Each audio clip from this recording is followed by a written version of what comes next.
Father God, we recognize marriage as a sacred covenant, yet many are struggling in their unions. Tonight, I pray for couples facing challenges, whether it be communication struggles, financial challenges, broken trust, or emotional distance.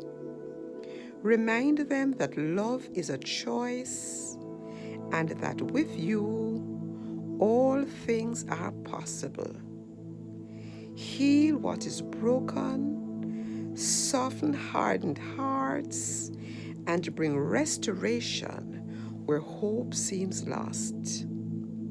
Let your grace renew and strengthen love, we pray. In Jesus' name.